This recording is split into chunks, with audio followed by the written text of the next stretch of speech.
Good morning, students. So the last video we had seen what are the different generations of the computer and what are the different types of the computer. So in this video we are going to see bit, byte and word and different components of a computer. So first bit, byte, word. What is the bit, byte, word? Like you would have heard about a 16-bit computer or 32-bit computer or 64-bit computer and all, right? Then what is that bit? Bit is basic unit of information. That is bit. You all know computer can understand only binary digits, right? Only 0 and 1. So the basic unit of information is bit. So bit can be bit can be 0 or 1. So 1 0. See, if I take this particular digit like 1 0 1 1 1 0 0 1 1 0 1 0 1 0 1 1.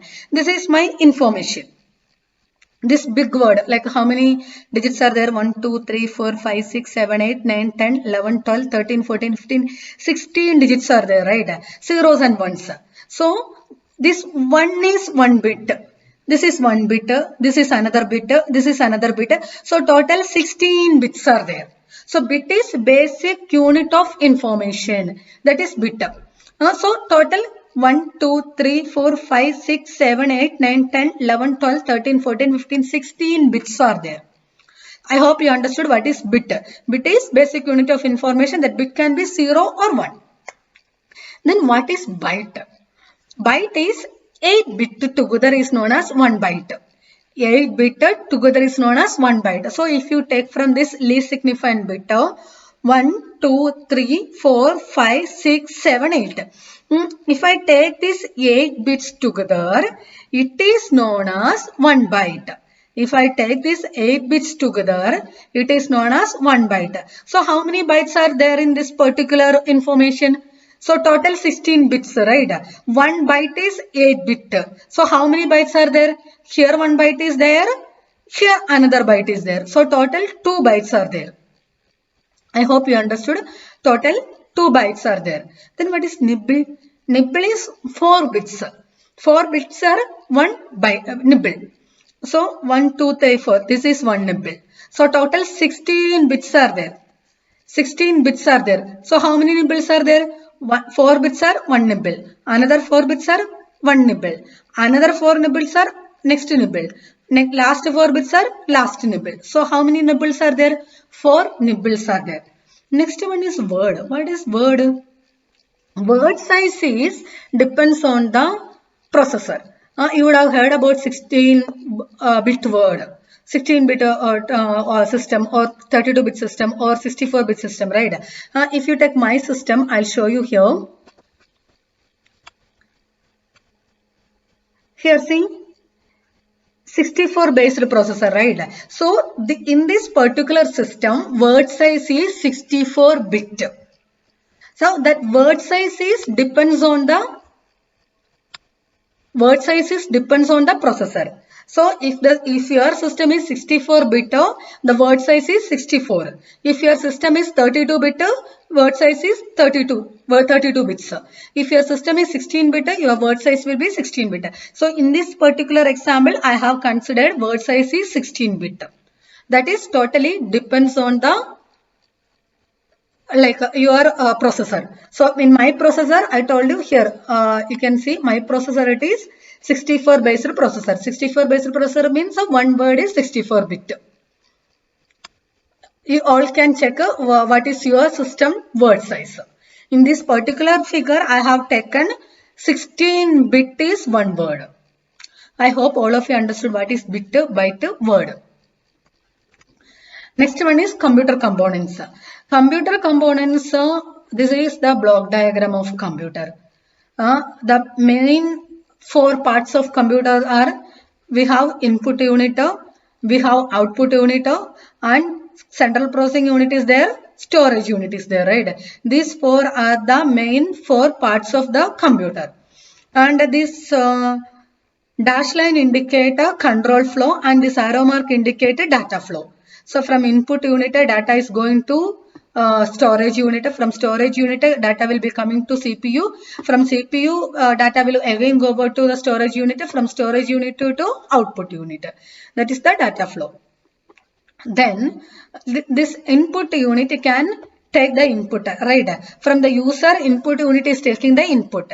That input we are passing to storage unit is to store the data. And whenever you want to process the data, CPU will take the data from the storage unit, then process the data, then give the output back to the storage unit. And when if you want to see the output, then from the storage unit, output is going to the output unit. From there, we can see the output. And if you take the control flow from the input unit to processor to storage unit, and back and forth, then from CPU to output unit, that is the control flow. We'll see each unit in detail in the coming slides. First, central processing unit. Central processing unit consists of mainly three things. Arithmetic logic units are there, control units are there, and some registers are also there. Arithmetic logic unit is like all manipulations are happening in the arithmetic logic unit. Suppose if you want to add two numbers, A and B, A value is 5, B value is 2. So 5 plus 2, that addition, that manipulation is happening in the arithmetic logic unit.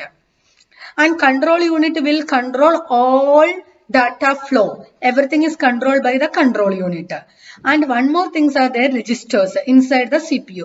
Registers are small storage unit. It can store very less amount of information. Different types of registers are there. Program counter is one example. Accumulator is one example. General purpose registers are examples. Memory address register is example. Memory data registers. Like that, there are different types of registers are there inside central processing unit to hold the data. But it can store very less amount of information. So central processing unit consists of control unit, arithmetic logic unit, and registers. Arithmetic logic units are performing all manipulations, all operations are performing by arithmetic logic unit, and all data flow, everything is controlled by the control unit, and the small informations, everything is stored in the registers. Different types of registers are MAR, MDR, accumulator, program counter, general purpose register. These all things we'll see in the later. MAR is memory address register, MDR is memory data registers. And next one is memory. There are two different types of memory, primary memory and secondary memory.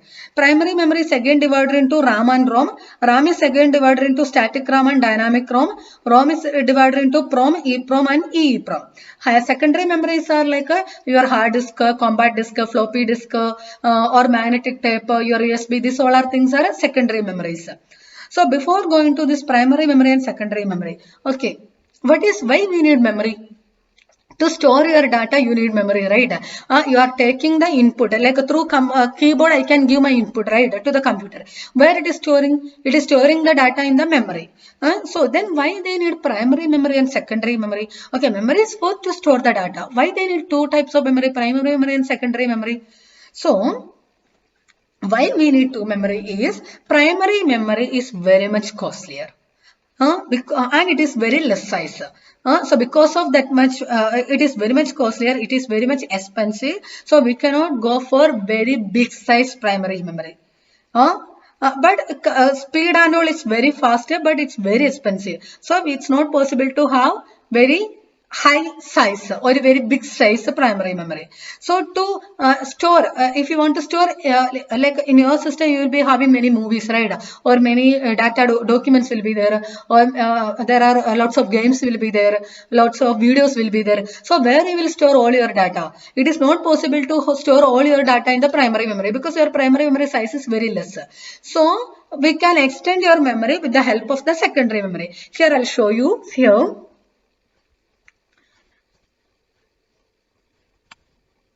See, I'll show you how to take it. See, my primary memory is only 8 GB. My primary memory is only 8 GB. But I have lots of information, right? I have lots of information. I have more than 8 GB data. So how can I store my data in my system? My primary memory is only 8 GB. So I have taken some extra memory, right? That is secondary memory. So I'll show you that secondary memory.